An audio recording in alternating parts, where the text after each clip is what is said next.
update tayo ngayon dito sa ginagawa naming accommodation.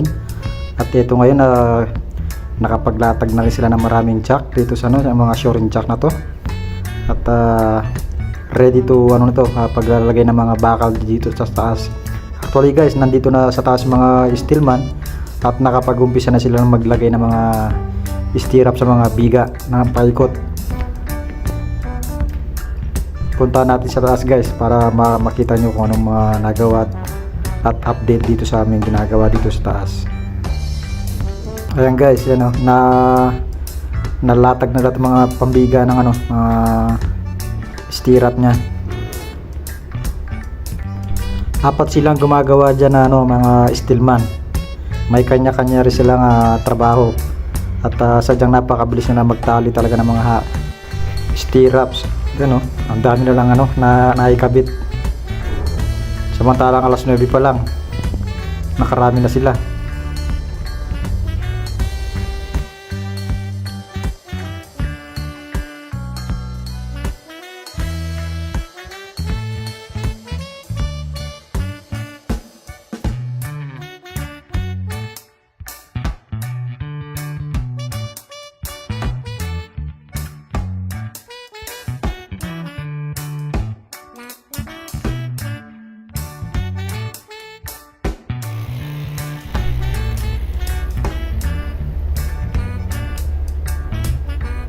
Tignan natin guys dito sa malapitan yung biga. Bale yung top and bottom bars nya na continuous ay 16 mm yung yung diameter nya. Tapos yung stirrups nya ay 8 mm naman na may space na 10 cm at saka 15 cm yung yung space ng stirrups. Kaya nakapaikot siya.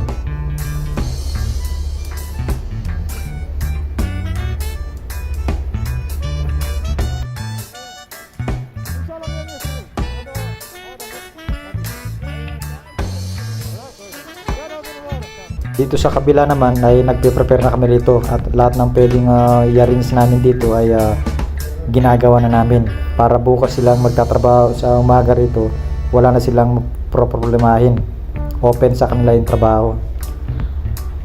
Bali yan ang ganyan ang ginagawa namin ngayon para bukas wala silang tanong ng tanong, basta trabaho lang silang trabaho.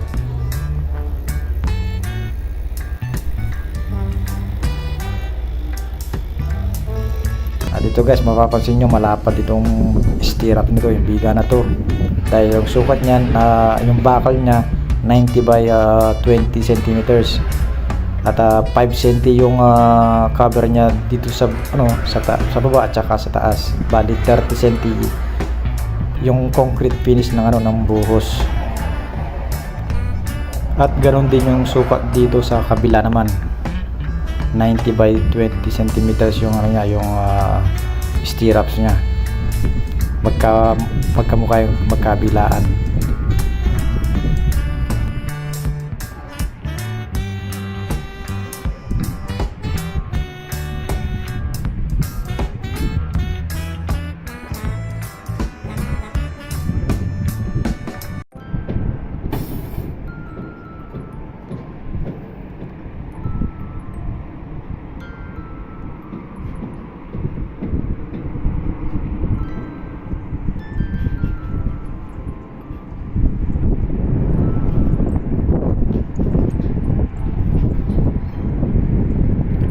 So bali natapos nila ngayon. Bali tapos na lahat yan. Bali yung foam na lang yung in-order ng hinihintay para ilagay dito sa sa gilid. Bawat sa to, pagitan nito, tsaka dito. Tsaka diyan. Lahat yan, may foam yan. Ang sukat ng foam ay 20 by 40 by 2 meter. Yung haba niya 2 meter. Bali ito yung sukat nito 50 cm. Magmula dito hanggang dito 50 cm, tapos yung foam 40 cm, tapos may cover siya ng 5 cm rito magkabilaan. Tapos yung taas ng ng foam 20 cm mula dito sa sahig, 20 cm. Tapos yung cover niya yung pinaka top niya 10 cm yung kapal ng buhos.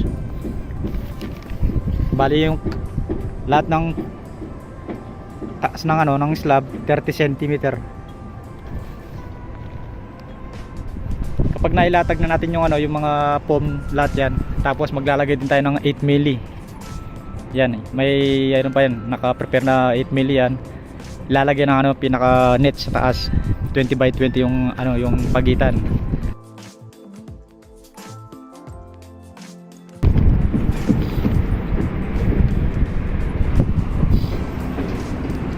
Pag halimbawa guys, ito medyo mahaba yung span nya. Yan, katulad nito, mahaba yung span. May ano siya rito, may XR siya rito. Yan. Yun ang pinakapatid ng ano biga para hindi siya masyadong mahaba. Siya magbibit-bit ng ano dito. Pero yung pinaka main biga, yun nandoon sa kabila. Yan, ito yung pinaka post. Yan ang poste, yung isa, dalawa, tatlo, apat, yan. Yan ang pinaka main biga niyan. Itong kinatatayong ko, ito yung biga. Yan. At saka dito sa kabila. At saka doon, dito sa pahalang naman. At saka doon sa pahalang naman.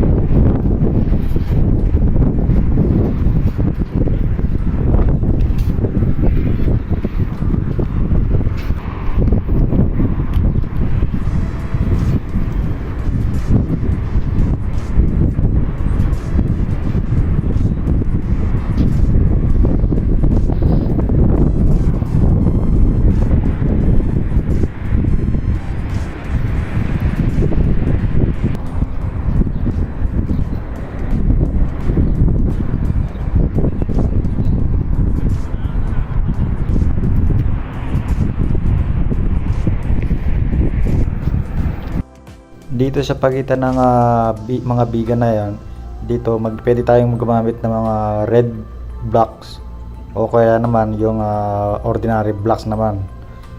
Ang sinadjust ko naman sa boss ko, nagagamit na lang kami ng styrofoam at saka nasa 4th floor na kami at hindi masyadong mabigat.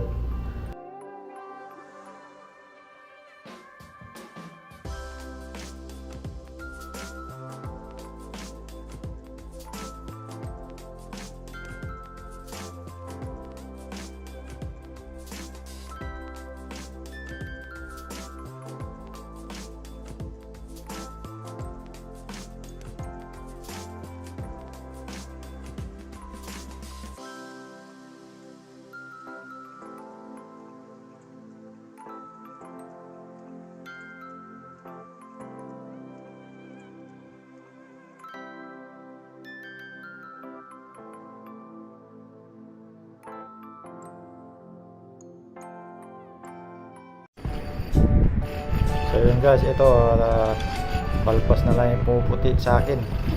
Nangingitim na sa init.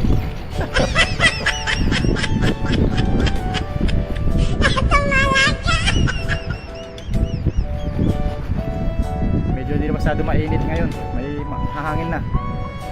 Time check natin ngayon ay alas 5 ng hapon. Kaya di na masyadong ano, kaya nakapag-video na tayo. Gusto ko man mag-video kaninang umaga. Mainit saka sobrang busy rin sa trabaho. Bali kasi yung kabila, yun ang piniprepare namin ngayon. Kaya sa kabila na yun. Para matapos yung pagkabuhos nito, doon kami pupunta.